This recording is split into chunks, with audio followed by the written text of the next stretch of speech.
E no primeiro pronunciamento, depois do resultado das eleições, o presidente Jair Bolsonaro disse que vai cumprir a Constituição e comentou sobre as manifestações. Depois de conversar com ministros e aliados, Bolsonaro apareceu no Palácio da Alvorada para falar quase 2 dias depois do fim das eleições. Bolsonaro agradeceu aos votos que recebeu e fez críticas ao processo eleitoral. Também falou sobre as manifestações que acontecem pelo país. Os atuais movimentos populares são fruto de indignação e sentimento de injustiça de como se deu o processo eleitoral. As manifestações pacíficas sempre serão bem-vindas, mas os nossos métodos não podem ser os da esquerda, que sempre prejudicaram a população, como invasão de propriedades, destruição de patrimônio e cerceamento do direito de ir e vir. A direita surgiu de verdade em nosso país. Afirmou ainda que vai respeitar a Constituição. Enquanto presidente da República e cidadão, continuarei cumprindo todos os mandamentos da nossa Constituição. É uma honra ser o líder de milhões de brasileiros que, como eu, defendem a liberdade econômica, a liberdade religiosa, a liberdade de opinião, a honestidade e as cores verde e amarela da nossa bandeira. O ministro Ciro Nogueira foi o responsável por anunciar que Bolsonaro autorizou o processo de transição para que o novo governo assuma em janeiro. Tudo será coordenado pela Casa Civil.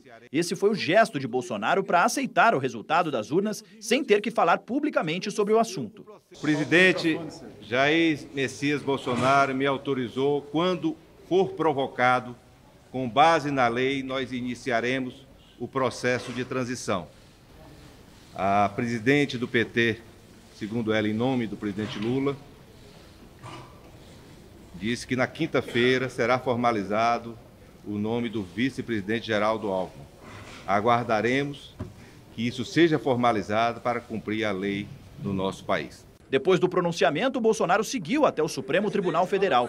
O STF já havia divulgado uma nota reconhecendo a importância do pronunciamento do presidente de garantir o direito de ir e vir em relação aos bloqueios e, ao determinar o início da transição, reconhecer o resultado final das eleições. O encontro aconteceu fora da agenda oficial, durou mais ou menos 1 hora e aconteceu a portas fechadas. Na saída, o ministro Edson Fachin falou com os jornalistas e disse que Bolsonaro reconheceu a derrota nas eleições e usou a palavra acabou. Segundo Fachin, a declaração demonstra que esse é o momento de olhar para frente. O presidente eleito Luiz Inácio Lula da Silva viajou para Trancoso, na Bahia, para descansar. Deve ficar por lá até o fim de semana. Agora, Edu, muito importante mesmo esse movimento do presidente Bolsonaro, que depois desse breve discurso foi até o STF. Foi até o Supremo Tribunal Federal, falou com vários ministros, né? E saiu de lá, segundo o Fachin, reconhecendo, né? O Fachin até falou assim, ele usou o verbo acabar no passado. Acabou o período eleitoral, começa, portanto, a transição. E nessa transição já tem reunião amanhã marcada entre Geraldo Alckmin, que é o vice do presidente eleito Lula, que deve ser considerado a partir de agora um ministro extraordinário. Ele vai ser nomeado pelo ministro da Casa Civil, Ciro Nogueira, e vai começar a pedir informações sobre o orçamento, que é a grande preocupação do país agora, né? Que é o dinheiro público. Agora é hora de tomar ciência e saber tudo o que está acontecendo, ter todas essas informações para já programar o que fazer no futuro. O relator geral do orçamento, que é um deputado do MDB do Piauí, disse ontem que nós temos nesse momento um rombo, né? Tá faltando dinheiro para cumprir todas as promessas previstas para o ano que vem. Esse rombo é de mais de 100 bilhões de reais e atrás desse dinheiro que está todo mundo correndo agora.